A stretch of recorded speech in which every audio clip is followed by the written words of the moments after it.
Olá, eu sou a professora Lena, estou fazendo suporte pedagógico para o Alvo Colégio Cursos, no curso de Técnico em Enfermagem.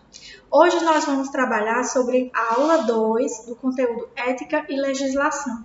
Antes de começarmos, se inscreva no nosso canal, ative o sininho para a notificação dos novos vídeos. Vamos lá? Então, hoje vamos dar continuidade ao conteúdo que vimos na aula passada, que foi a aula 1. A aula 1 nós vimos que em um breve resumo histórico da ética em função de aspectos políticos, sociais e econômicos. Assim, podemos entender que a ética sofre mudanças em função de circunstâncias práticas que obrigam a readequação de valores e condutas. Então, a gente viu brevemente como essa ética foi associada a um período mais clássico grego, depois houve uma transformação com a interferência da fé cristã moderna e até o período contemporâneo. Vimos como essa ética se dava nas relações de trabalho até o período de urbanização e ao período contemporâneo também. Assim, podemos identificar como é que ocorrem essas mudanças de valores sociais, como é entendido o que é certo, o que é errado, o que é moralmente ético ou não, dentro de uma comunidade, dentro de um grupo, e como pensar isso dentro de determinadas profissões ou determinados atos, de uma maneira individual e coletiva. Sabendo disso, nós vamos agora dar continuidade ao conteúdo nível 2 desse assunto. Nesta aula estudaremos a evolução histórica dos mecanismos e principais legislações acerca do controle de riscos em pesquisas científicas que implicam na participação de seres humanos na área de saúde.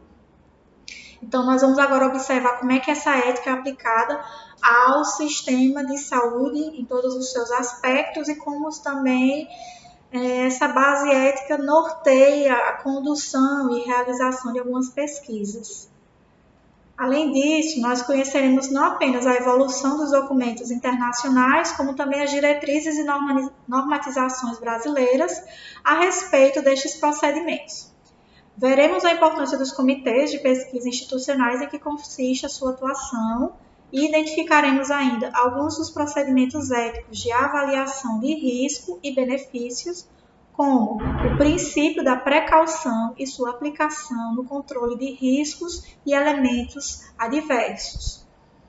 Então, vamos lá, como foi esse surgimento dessa pesquisa biomédica? Então, a ética, quando ela é aplicada aos conhecimentos de saúde, algumas pesquisas, ela vai ser chamada de bioética.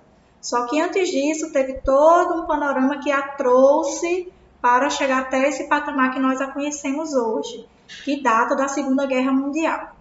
Em consequência dos abusos criminosos promovidos por experimentações nazistas, todo aquele grupo da Alemanha, no decorrer da Segunda Grande Guerra, surgiu a bioética. Então, daí que surge esse tão conhecido nome que vocês utilizam nos conhecimentos em saúde, enfermagem, de uma maneira geral. Uma nova concepção de ética voltada de modo mais direto aos aspectos associados à saúde e às pesquisas científicas que envolvessem seres humanos.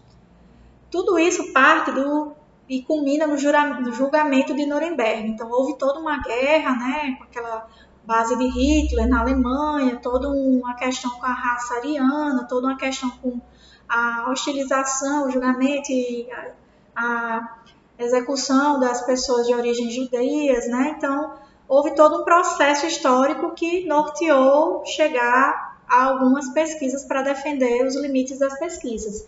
Dentro dessas bases dessa guerra, um dos pensamentos era utilizar as pessoas apreendidas para executar algumas experiências. Então, partindo disso, isso começou a ser considerado intolerável, por isso que começou a existir alguns limites. No início, uma das consequências impostas aos criminosos nazistas ao fim da guerra foi o chamado julgamento de Nuremberg. Então, foi uma parte da história que foi começar a analisar, julgar e condenar esses crimes provenientes dessa guerra. Mundialmente conhecido, este foi constituído por um tribunal militar internacional que efetuou os julgamentos dos primeiros criminosos de guerra, dentre eles 20 médicos, e ocorreu entre 1945 e 1946, na cidade alemã de Nuremberg. Em função desse julgamento, foi elaborada em 1947 o chamado Código de Nuremberg.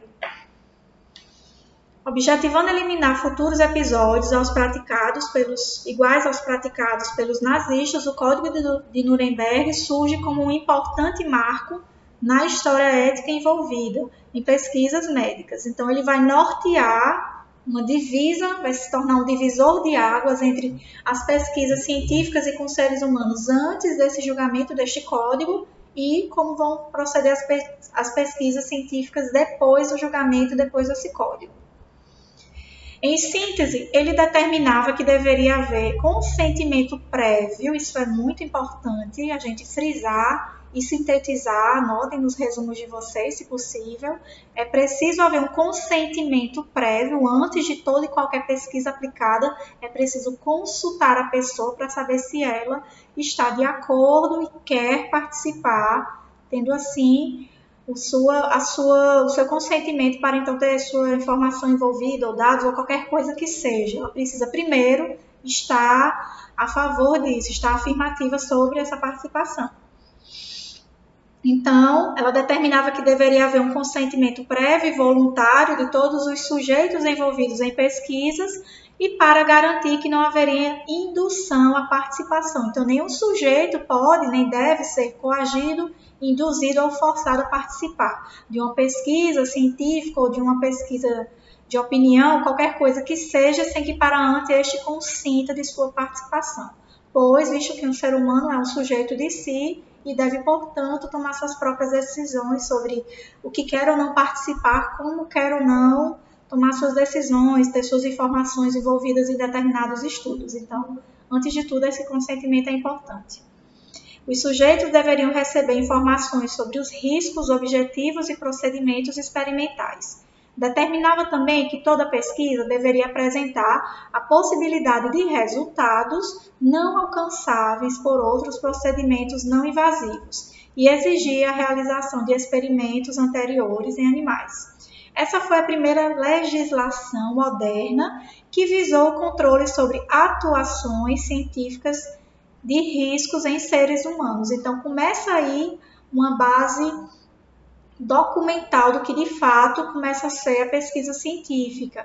Além do sujeito ser consultado se deseja ou não participar, ele deve também ser informado dos procedimentos, riscos e objetos de como irá proceder essa pesquisa e também se ela já foi feita inicialmente em alguns outros animais, com quais resultados aproximados, também dos riscos e também de uma outra forma de pesquisa sobre determinado tema, outras formas de testes não invasivos além deste.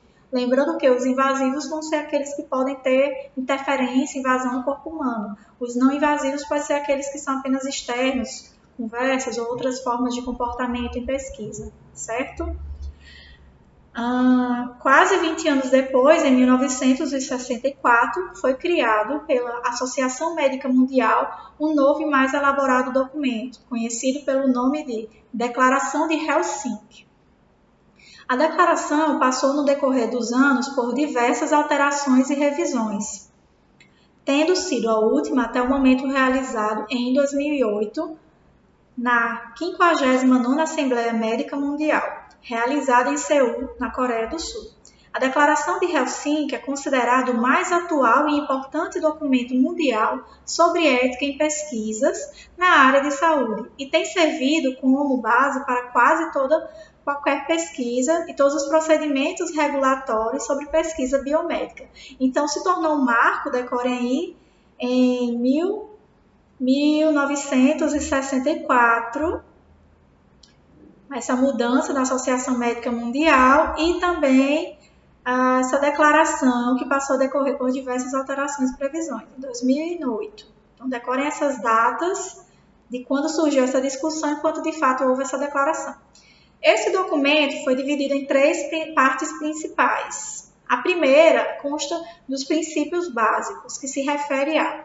Nos princípios básicos, a declaração procura seguir os princípios gerais da biomédica, ressaltando os aspectos morais envolvidos nos procedimentos e experimentos científicos e na necessária proporcionalidade entre os riscos envolvidos e os benefícios advindos dessas pesquisas. Então, esse é o primeiro princípio básico, que é justamente o de ter uma declaração sobre como irá proceder toda essa pesquisa, que princípios a regem, tudo isso deve ser destinado e protocolado.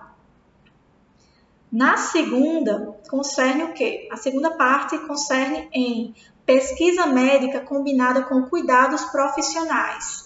Na parte referente à pesquisa clínica, combinada com o cuidado profissional, o documento aborda a possibilidade da aplicação de meios extraordinários de tratamento, pesquisas experimentais, desde que previamente consentidos e que a pesquisa traga perspectiva de reversão da patologia do próprio paciente. Então, esse vai ser o segundo tópico, né, dessa divisão desse documento.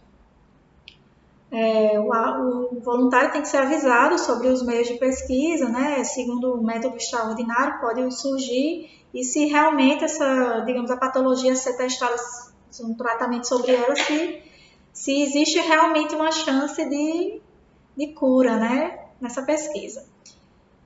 Então, entra-se a terceira etapa, que se concerne sobre pesquisa médica combinada com cuidados profissionais, ou seja, não terapêutica.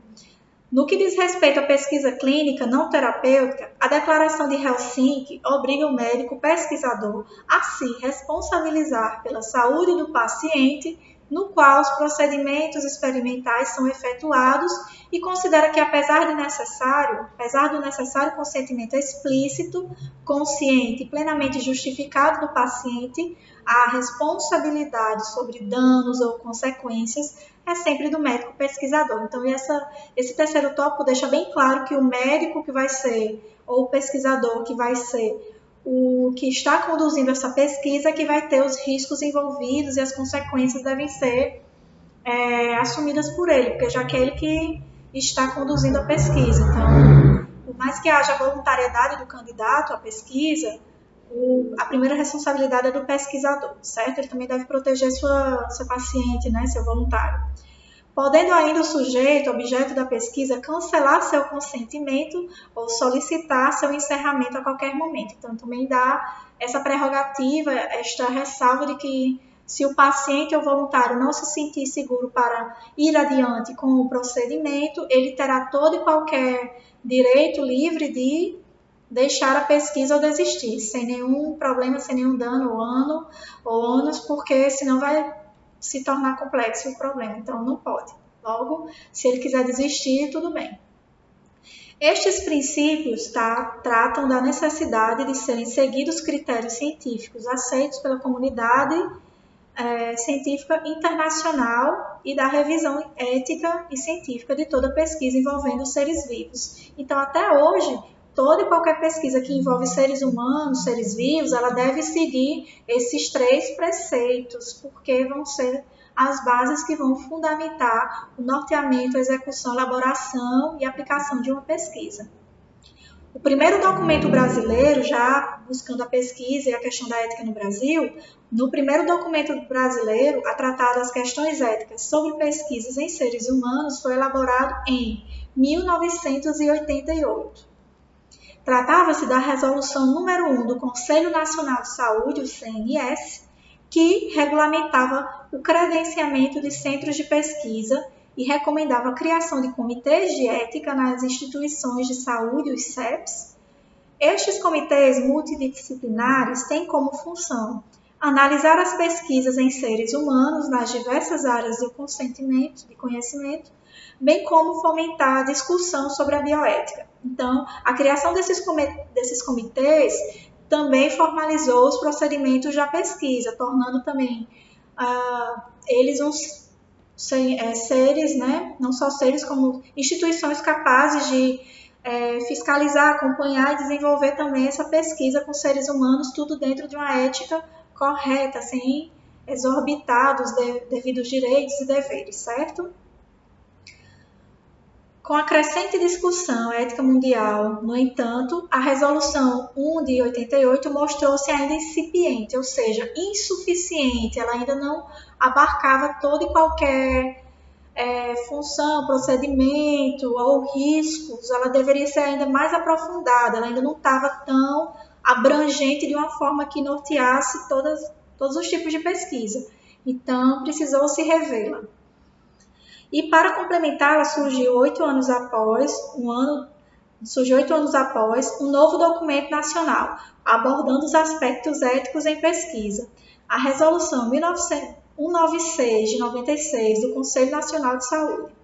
Este novo documento, que é ainda hoje a legislação regulatória geral vigente nesse aspecto, nasceu em um amplo debate entre a comunidade científica e representantes da sociedade civil e foi elaborado pelo Ministério da Saúde com o intuito de normatizar as diretrizes de todas as pesquisas que envolvessem seres humanos no território nacional.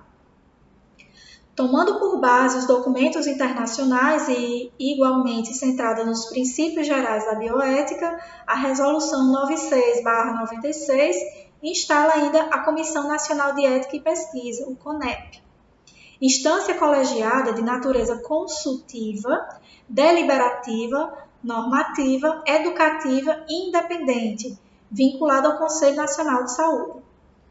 Como instância superior e reguladora dos CEPs, a CONEP é composta por 13 membros, sendo 5 personalidades destacadas no campo da ética e saúde e 8 personalidades de atuação em outras áreas. Atualmente, qualquer pesquisa só consegue publicação nas revistas científicas nacionais ou internacionais após aprovação prévia, dada pelo Comitê de Ética Institucional. Então, essa instituição se tornou importante para liberar e nortear algumas pesquisas muito importantes e também garantir a publicação em revistas internacionais. O objetivo maior de todos esses documentos citados é assegurar os direitos à integridade e à preservação da dignidade dos pacientes envolvidos em pesquisas e regulamentar os deveres e responsabilidades da comunidade científica e do Estado. Na medida em que a existência de riscos é uma das características inerentes às pesquisas em seres humanos. Então, sabendo que toda e qualquer pesquisa pode gerar algum risco, tornou-se obrigatório o cumprimento desses procedimentos e assim os limites também de determinadas pesquisas. Então, por mais que o sujeito esteja se voluntariando para participar das pesquisas, ele não vai ter a sua dignidade ou a sua integridade física afetados. A pesquisa deverá respeitar alguns limites apenas de teste, mas sem que afete tanto esse sujeito, certo? As pesquisas biomédicas. Avançando aqui no conteúdo, a classificação ou definição precisa do conceito de risco. É sempre algo controverso e que implica em aspectos subjetivos e muitas vezes culturais ou ideológicos. Então, precisar o risco de determinadas pesquisas vai sempre ser algo a ser discutido, porque por mais que exista a necessidade de se comprovar algo, testar, adquirir um resultado, deve-se haver uma discussão sobre como reagir, realizar uma determinada pesquisa, prevendo os resultados ou os riscos, ou até mesmo resultados negativos, nenhum resultado, nenhum êxito. Então, no Brasil, as pesquisas biomédicas elas vão ter a antiga Resolução 1/88, a Resolução 196/96. Classificava os riscos de uma pesquisa em risco mínimo e risco maior que mínimo.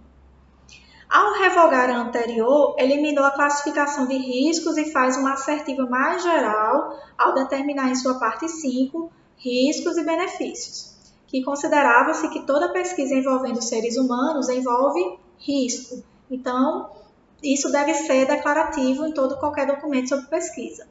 A Resolução 196/96 complementa, ainda definindo que os danos podem ser imediatos ou tardios, individuais ou coletivos. Desta forma, estabelece o entendimento de risco como a possibilidade de dano, previsto ou não, ao sujeito da pesquisa ou, indiretamente, à coletividade como consequência da mesma. Em maior ou menor grau, estes riscos só se tornam aceitáveis quando a finalidade da pesquisa o justificar pelos seguintes critérios técnicos, que aí são estes. Se a pesquisa oferecer elevada possibilidade de entendimento ou prevenção ou alívio do problema que afeta o sujeito. Se o benefício esperado for de grande importância ou se o benefício for igual ou maior ou de outra alternativa já conhecida.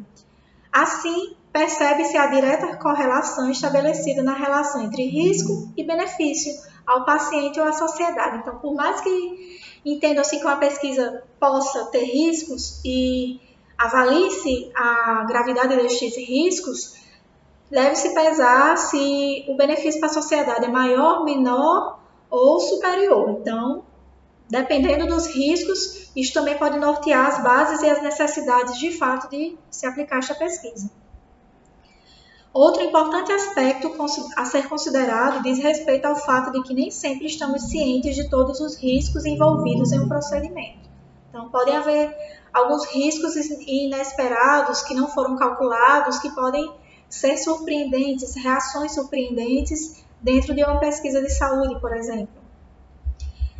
Em 1994, no livro Ethics of Science Research, Éticas da Pesquisa Científica, do Dr. Kish, em Schroeder French e José Roberto Goldin, o princípio da precaução, ressalta que não se pode considerar como inexistente um risco desconhecido, ou seja, do qual não temos ainda as possíveis dimensões da sua ocorrência. Então, eu tenho que, na minha pesquisa, assumir todos os riscos, pois podem haver riscos que ainda não foram calculados e que, porventura, podem surgir de acordo com o procedimento e o andamento da pesquisa também. Então, isso deve ser levado em conta e posto no protocolo para ser assinado.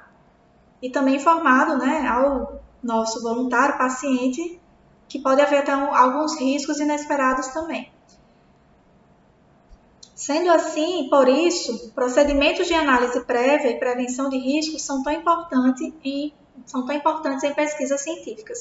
Devem-se prever os riscos que podem surgir durante a pesquisa para se pensar como cuidar ou tratar ou reduzir esses riscos e também informar ao voluntário ou paciente que está envolvido na pesquisa, no teste. A Conferência das Nações Unidas sobre o Meio Ambiente e o Desenvolvimento, CNUMAD, ou simplesmente Rio 92, como ficou mais conhecida, ocorreu na cidade do Rio de Janeiro, no ano de 1992, e dentre outros aspectos voltados para o qual foi formalmente retomado o antigo preceito grego conhecido como princípio da precaução. Seu sentido original reporta-se ao cuidado necessário para que seja possível antecipar danos à saúde e à segurança das pessoas. Retomando como um princípio do direito ambiental, este conceito, no entanto, aplica-se a qualquer forma de análise de riscos referente a atividades científicas, tecnológicas que envolvam a possibilidade de danos às pessoas. Segundo este conceito, mediante a ausência de certeza científica da inexistência de riscos de danos, devem ser tomadas todas as medidas necessárias à prevenção e efeitos indesejáveis. Então, todo um estudo sobre precauções, sobre uma avaliação dos riscos e dos efeitos colaterais, por exemplo, de uma medicação ou de um teste de uma determinada base científica, de algum elemento, tudo isso deve ser constado, avaliado e, se possível, pode-se ter uma precaução para tentar reduzir esses efeitos. Então, deve ser levado em conta como princípio da precaução em toda e qualquer pesquisa, de todo e qualquer âmbito. Não só algumas pesquisas assim que envolvem o meio ambiente, mas, de uma maneira geral, a ciência. Especificamente, quando falamos de intervenções clínicas ou científicas em saúde, estes efeitos indesejáveis recebem o nome de eventos adversos. Segundo Renata Manfus-Gallotti, eventos adversos, EASS, são definidos como complicações indesejáveis decorrentes de cuidados prestados aos pacientes não atribuídas à evolução natural da doença de base, ou seja, ao se testar uma determinada substância, se o voluntário já tem uma determinada patologia, o efeito da substância é conhecido já, sabido, mas não o efeito mediante a doença. Então, mediante a doença já prévia naquele paciente, alguns efeitos adversos, né, como ela diz aqui, alguns eventos adversos podem vir a surgir na soma dessas duas eventuais acontecimentos no ser humano, a patologia já existente, mais o teste clínico de uma determinada substância. Então, em choque, elas podem determinar um evento adverso. Pode ocorrer. Estes eventos podem ou não ser decorrentes de erros ou ocorrer como consequências diretas das intervenções sobre o sujeito. Então, é importante reconhecer que toda e qualquer pesquisa também pode ter erros evidenciados, cometidos pelos pesquisadores, pelos médicos, pelos cientistas envolvidos, podem ter cálculos não 100% confiáveis, né? Ou talvez a pesquisa in vitro funcione, mas no corpo humano não. Então, é preciso uma ampla escala de testes para se determinar que uma específica substância de fato funcione e apresente aquele efeito de fármaco, né? Que é o que é buscado geralmente. Então, esses eventos podem ser ou não decorrentes de erros ou ocorrer como consequências diretas das intervenções sobre o sujeito. Reduzir a sua ocorrência além da principal função da aplicação do princípio da precaução, aí esse você vai ver agora o princípio da precaução de uma maneira prática, não só teórica, aplicada à pesquisa de fato, uma das preocupações constantes em profissionais eticamente comprometidos e uma das atribuições básicas dos CEPs. Ou seja, esses centros éticos, né, ou comitês de éticas de pesquisa que envolvem toda e qualquer pesquisa de ser humano com os seres humanos, eles devem levar em conta os riscos, eles devem pedir autorização prévia do sujeito envolvido, os riscos desses procedimentos, os objetos, os meios, os eventos adversos que podem porventura surgir durante os testes, assim como também deve ser levado em conta o princípio da precaução, que vai nortear os cuidados para manter em segurança e com poucos danos ou reduzir os efeitos colaterais, por exemplo, dessa testagem de determinado produto ou substância. Então, tudo isso são bases, procedimentos éticos que uma pesquisa científica deve alcançar, seguir e utilizar para conduzir uma aplicação, um teste, um estudo. Só então, depois de comprovados os números, o resultado positivo, a retestagem, é que então esse produto dessa pesquisa, esse resultado geral, ele vai se tornar então um artigo científico que vai ser publicado e apresentado à comunidade acadêmica e posteriormente ao mundo, gerando então um benefício à raça humana. Se descobre-se então uma substância que é possível curar determinada patologia, e isto é, de fato, um benefício à raça humana depois de comprovado, então, este benefício deve ser comunicado através de revistas científicas, através de comunicações, notícias, então, esta medicação futura deve ser tornada acessível à raça humana, aos seres humanos, visto que essa fonte de pesquisa científica ela é financiada para o bem humano também. Assim, é importante que todos esses procedimentos científicos, éticos, além de conhecidos, sejam também praticados. Os comitês de éticas, eles são bem atuantes. Nas universidades públicas, por exemplo, quando as pesquisas científicas, as pesquisas de campo, com pessoas, com opiniões, com alunos, com escolas, com pacientes, tendem a precisar desse corpo humano para evidenciar algumas informações, elas precisam previamente enviar um questionário para o comitê de ética do seu determinado setor, se for saúde, educação física, cultura, qualquer um que seja, para então, mediante esta análise prévia deste documento, procedimentos da pesquisa, questionário e fundamentos objetivos desta pesquisa, analisar, autorizar e então gerar um código para a aplicação dessa pesquisa de fato agora no campo. Então, eu não posso primeiro aplicar uma pesquisa para depois buscar autorização no comitê de ética e então publicar. Não. Se por acaso, como existem algumas pessoas que cometem infrações antiéticas, fizerem pesquisa com pessoas e com seres vivos, e esse estudo não for norteado por uma autorização prévia do Comitê de Ética, sem esse código, esse estudo não pode ser publicado, o que já aconteceu muitas vezes em alguns congressos, revistas científicas, os estudantes ou os pesquisadores, o comitê manda um estudo, mas ele não tem o código, que é justamente a autorização do Comitê de Ética para pesquisas com pessoas. Então, sendo assim, esse estudo ele volta. Sim, então a pessoa perde todo o tempo de pesquisa, de teste, de tudo. Então, o procedimento correto é, primeiro, elaborar o roteiro de uma pesquisa, os riscos, os objetivos, os procedimentos, os riscos adversos, os eventos adversos, as precauções. É preciso um termo de autorização do voluntário por escrito, com toda a sua documentação, se colocando disponível para aquela pesquisa, tendo seus dados ou não expostos, né? Seu nome ele vai escolher. E então, diante disso tudo, esse documento é enviado ao comitê de ética com o nome do autor, do grupo que vai mediar essa pesquisa. Após isso tudo, espera-se a liberação para a aplicação da pesquisa, mediante o código e a autorização, através de documentos oficiais, é que então a pesquisa, ou o grupo, ou o pesquisador, podem então ser aplicados ao grupo que será estudado, podem então pôr-se em prática os testes.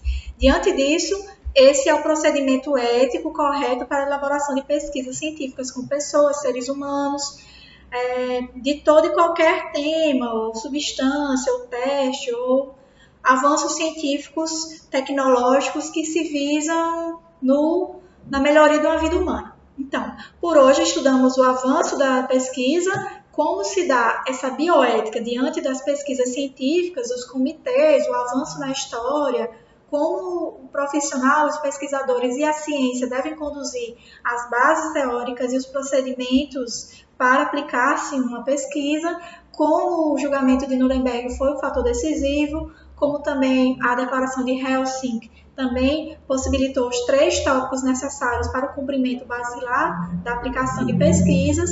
Aprendemos o preceito, o princípio da precaução e também como os comitês de éticas agem no sentido de nortear, formalizar a autorização para a aplicação de pesquisas. Então, por hoje foi isso. Espero ter contribuído para o aprendizado e estudo de vocês. Aconselho que estudem, curtam este canal e até mais. Tchau!